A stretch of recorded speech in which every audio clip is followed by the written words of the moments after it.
The darkness at 4 miles beneath the ocean's surface isn't just an absence of light. It's a presence all its own. I've spent hundreds of hours staring into that abyss through Karen's cameras, but I never get used to it. The ROV's lights cut through the blackness like a surgeon's scalpel, precise and cold, revealing a world few human eyes have ever witnessed. Holding at 50 meters above the seafloor, I announced, my fingers steady on the controls. The command center of the RV, indefatigable, hummed with the quiet intensity of scientific anticipation.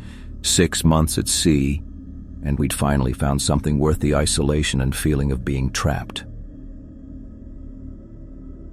Oxygen readings are off the charts, Dr. Nina Riley said, leaning closer to her monitor. Clark, are you seeing this?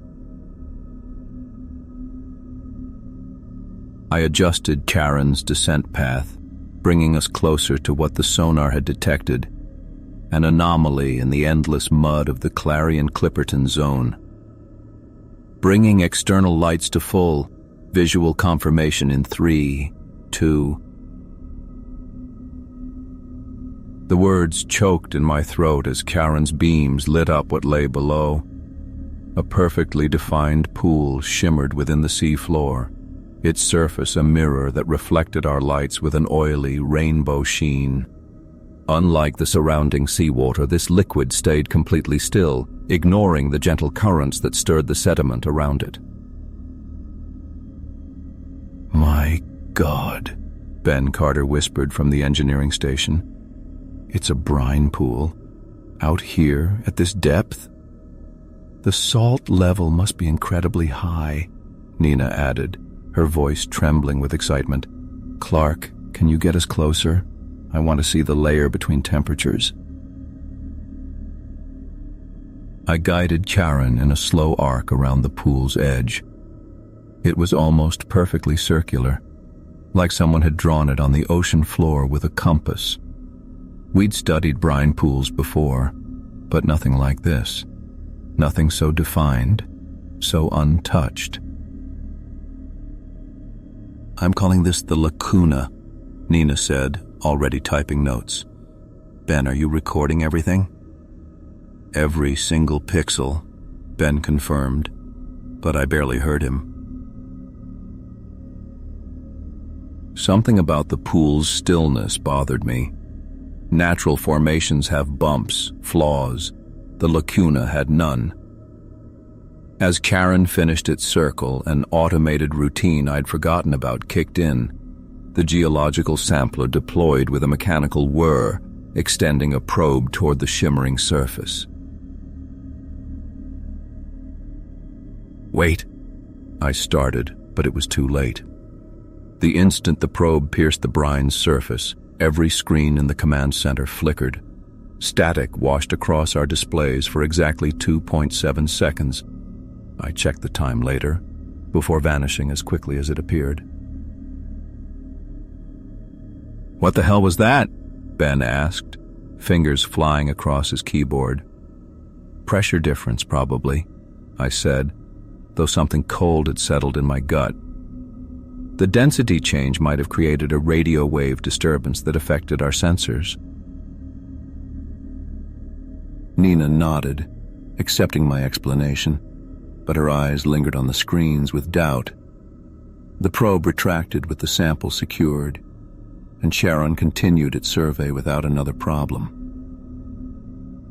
Let's bring her up, I finally said. We've got what we need for now.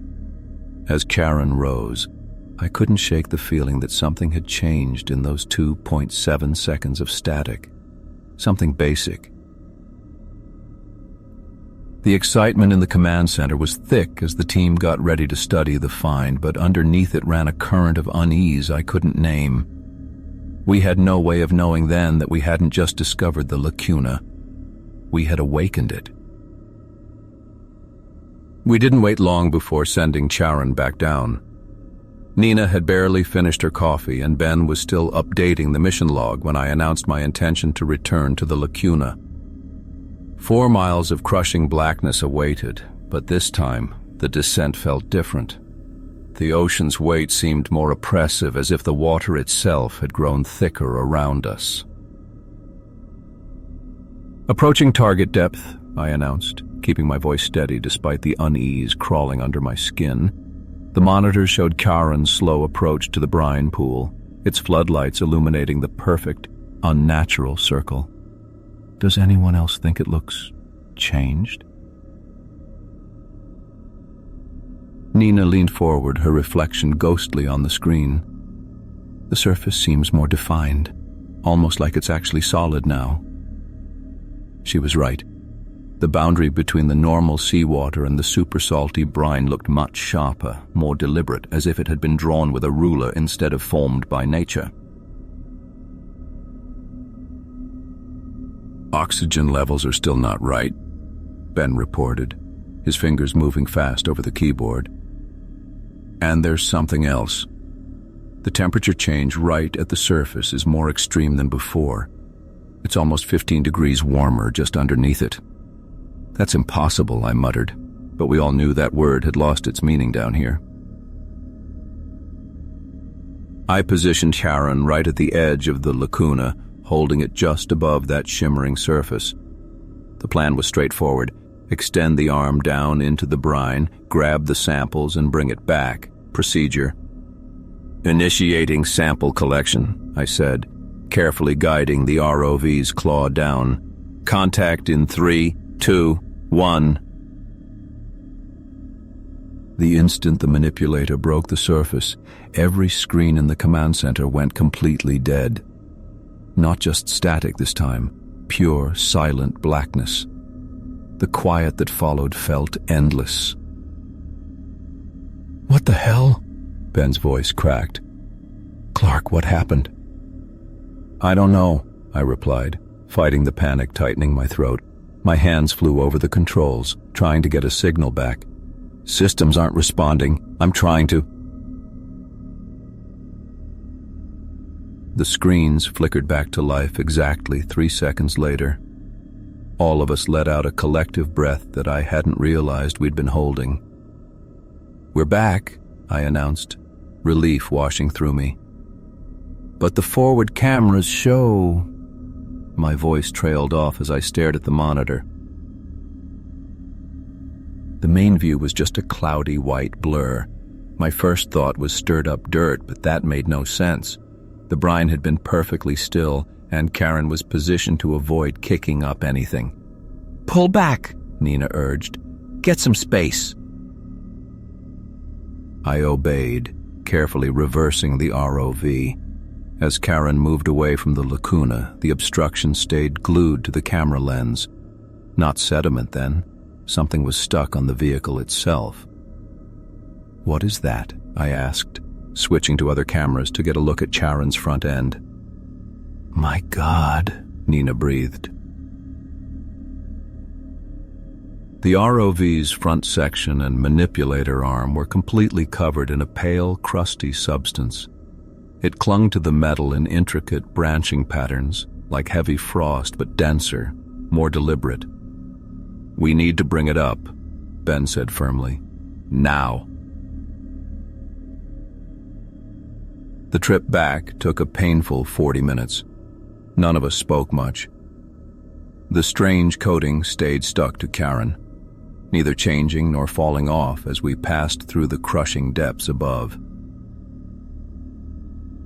When the deck crew finally hauled the ROV onto the ship, I was already rushing from the command center, Nina and Ben close on my heels. We burst into the hangar just as they were securing Karen. "Nobody touch it," I ordered, moving toward the crust-covered machine with careful steps. Close up. The substance wasn't mineral at all. It was layered, organic. Under the harsh deck lights, I could see billions of tiny fossilized shells packed together. Each creature looked like a tiny trilobite, but with body features unlike any species on Earth. Nina pulled on gloves and carefully scraped a tiny sample into a vial. "These are fossils," she whispered, her voice almost lost under the ship's engines. billions of them. But she looked up at me, her face ashen. Clark, these fossils seem to show millions of years of evolution. That's impossible, I said again, but with much less force this time. That arm was perfectly clean 1 hour ago. Ben stepped closer, examining the layered crust with growing horror. Then how do you explain this? He pointed to the clear progression in the fossils, starting with simple forms near the metal and building to incredibly complex life in the outer layers. I had no answer. My entire framework for understanding the world was crumbling. How could millions of years pass in only 3 seconds? Staring at the impossible fossils coating our machine, a terrifying thought surfaced. If the lacuna did this to our ROV after just brushing its surface for 3 seconds, what unimaginable thing had we done by dropping that probe deep inside it on the first dive? The lab crackled with nervous energy as Nina bent over the microscope, examining the crusty coating clipped from Charon. Ben and I hovered close, our exchanged glances filled with shared dread. The fossilized creatures encrusting our ROV weren't just alien-looking, they were impossible. I've never seen anything like this, Nina murmured, eyes not leaving the eyepiece. These aren't just impressions in mud. These are complete layers of fossils from different eras, entire extinction events, full evolutionary sequences. But that makes no sense, I said, my voice hollow. Charon was only touching the pool for 3 seconds, Ben finished, his face pale as chalk. 3 seconds of contact. Nina leaned back, rubbing her eyes. I've started the isotopic decay tests. If these are real fossils, the decay readings should tell us their age. We waited in a tense silence, broken only by the whir of the mass spectrometer.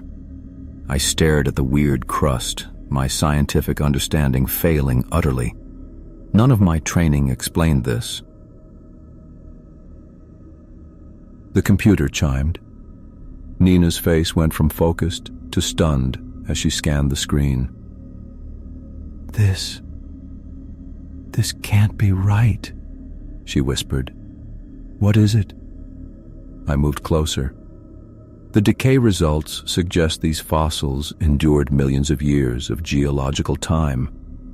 She looked up, eyes wide. But the carbon they're made of, it's modern, current, as if it just formed.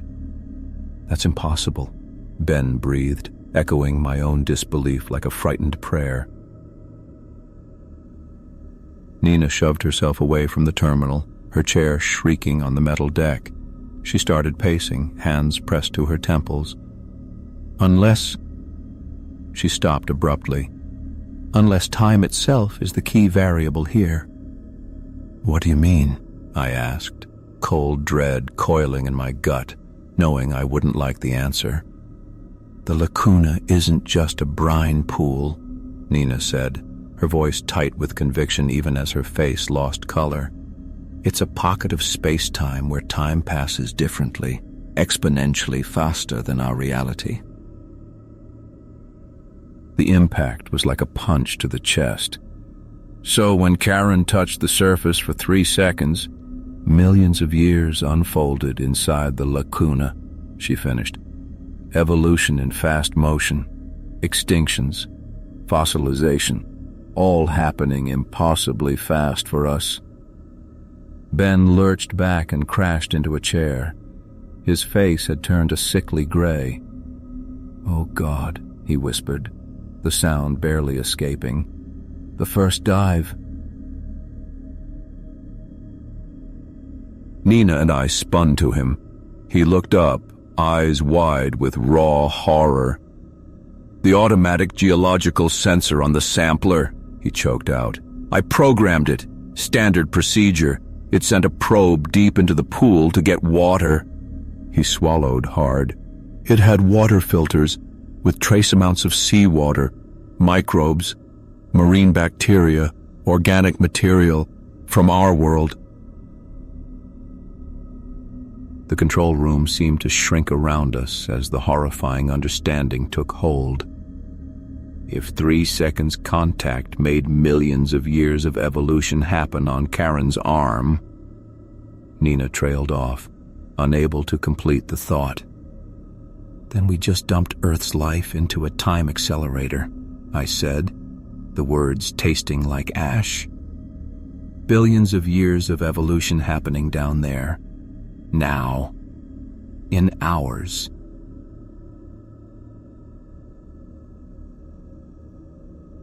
A heavy silence fell, thick and choking, filled only by the distant death rattle of the ship's machinery. We came to study the unknown, not remake it, not become creators of something beyond understanding.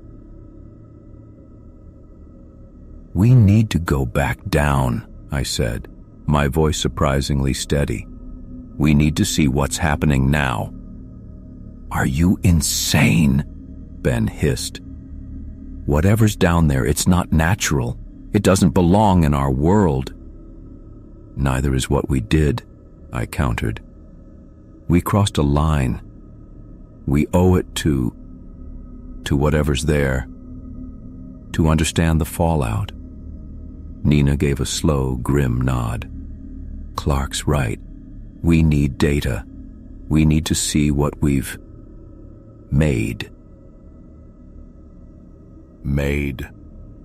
The word hung like a curse in the air. We weren't scientists anymore. We weren't explorers. We were accidental gods. I returned to the ROV controls, my hands betraying a tremor as I set the systems for Karen's next descent. The confidence I'd felt just hours before was gone, eaten away by dread and terrible guilt. I piloted Karen. I was at the helm during first contact. As Karen began its return voyage into the crushing dark, one thought hammered in my brain. We weren't sending it down to observe the unknown this time. We were sending it back to confront what we had created. The descent felt different this time. Every meter Karen dropped into the darkness carried the weight of our mistake.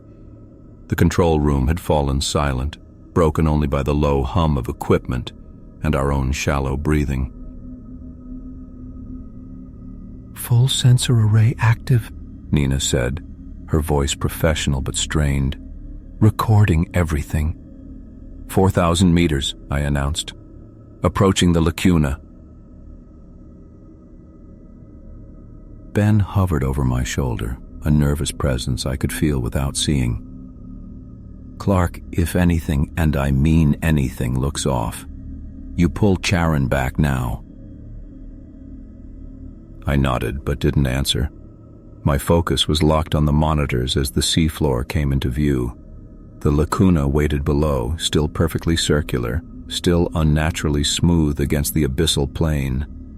But something had changed. The surface wasn't the mirror-smooth stillness we'd seen before. Tiny, barely there ripples stirred at its edges. "Are you seeing this?" I whispered. Nina leaned closer to her monitor. "The surface tension is changing. Could be a reaction to the first breach. Or it could be something moving underneath," Ben said, his voice cracking a little. I kept Karen at a safe distance, remembering too well what happened last time we touched the surface. We weren't going to breach it again, just watch and gather data from afar. "I'm deploying the passive sensors," I said, activating instruments to read chemical, thermal, and electromagnetic signals without any contact. Data flooded in instantly. Temperatures were even more messed up than before, nearly 20 degrees warmer than the surrounding water. Chemical readings shifted moment by moment. complex organic molecules popping in and out of existence faster than our computers could track them. Then the electromagnetic readings exploded. "What the hell is that?" Ben pointed at a rhythmic pulse jumping across the EM readings. Nina's fingers raced across her keyboard. "It's organized. Those aren't random jumps." The pattern repeated. 3 long pulses, a pause, 2 short ones, another pause, then 5 fast bursts before starting over. Too exact to be natural, too purposeful to be anything but words. "It's counting," I realized, cold dread flooding through me. "Prime numbers, the oldest universal language." Ben backed away from the console. "Jesus Christ, it's smart. It's trying to talk to us." "Or to anything listening," Nina said. "To it, our probe was the first outside contact in its entire existence." "We need to kill this," Ben's voice rose. "Scrap Karen, cut the links, and get the hell out. We built a monster." "We don't know that," Nina argued, though her usual scientific calm was cracking. "Acting hostile could seem like aggression to something that's evolved for billions of years. So we just sit here letting it study us?" Ben was almost shouting now. "Look," I cut in, pointing at the main screen. The ripples on the lacuna's surface had grown. What had been faint shivers were now clear rings spreading outward from the center, like something was pushing up from below. "The signal's changed," Nina reported, her voice tight with awe and fear. "They're not just math anymore, they're aimed at us." The truth hit me like a punch. It knows we're here. It's not talking to the void anymore, it's talking to us. As if answering my words, a new pattern erupted in the data, complicated, structured information swamping our sensors. The ship's computers groaned under the strain, screens flickering wildly as they choked on the flood of noise. In the chaos, I almost missed the worst part. At the lacuna's heart, the surface began to rise, forming a perfect dome that pushed upward with terrible, deliberate force. "Pull Karen back," I ordered, my hands already moving the controls. "Get it out of there now." But before I could move us clear, the dome burst open. Something massive and dark rose in its place, a shape our brains couldn't understand, angles folding in ways that hurt to watch. Every screen flared white at once, blinding us. When my eyes cleared, every monitor showed the same thing: static. And in the snow of that static, I thought I saw a pattern taking shape. The static swirled and shifted, resolving into geometric shapes that shouldn't exist, angles that hurt my eyes to follow. This wasn't just interference. It was intentional, deliberate. "Kill the feed," I ordered, my voice sounding distant even to my own ears. "Kill everything connected to Karen." Ben's fingers flew across his keyboard. "I can't. The system's locked me out." He slammed his fist down. "Nothing's responding." Nina leaned closer to her monitor, transfixed. "Clark, look at this. The pattern? It's fractal, self-replicating. But it's not random." She was right. As I watched, the chaotic snow organized itself into something that resembled a neural network, branching, connecting, growing more complex with each passing second. It was adapting to our digital architecture, learning the language of our systems in real time. "It's not just static," Nina whispered. "It's mapping our network, our databases, our us." The realization hit me like a physical blow. It's been down there for billions of years, from its point of view, evolving in complete isolation. The only thing from our world it ever touched was our probe. "We're its creation myth," Nina said, her voice hollow. "It's God's. And now it's found us," Ben added, his face pale. The screens flickered, and suddenly we were looking at the lacuna again. But it had changed. The surface bulged upward, like a membrane being pushed from below. Then it burst open, and something emerged, not fluid or organic, but a structure with impossible geometry. It looked like a crystalline lattice folding through space in ways our eyes couldn't grasp. Inside it, pulses of light moved with clear purpose and intelligence. I couldn't look away. None of us could. This wasn't just a new creature. It was a new kind of existence. It evolved past biology, Nina breathed, past any limit of living things. The lattice expanded, unfolding like a blooming flower made of light and crystal. As it did, every instrument in the control room began shutting down. Screens went dark one by one. The ship's engines sputtered and choked. In the sudden quiet, I heard only our ragged breathing and the fading hum of dying machines. My heart hammered against my ribs, not with panic adrenaline, but with the heavy understanding of what we'd unleashed. We had done this. I had done this. "What's happening?" Ben demanded, his voice breaking. "It's learning," I said, the terrible truth wrapping around me like a shroud. To it, we've been silent gods for endless ages. Now it's answering back. The last screen went black, dropping us into the dim emergency lights. Then the intercom hissed to life. "Dr. Horn!" The captain's voice was tight with strain. "All outside communications are dead. Complete blackout. We're stranded out here." I stared at the dead monitors, crushed by the weight of our actions. We hadn't just found something lurking in the abyss. We had given the abyss a reason to look back.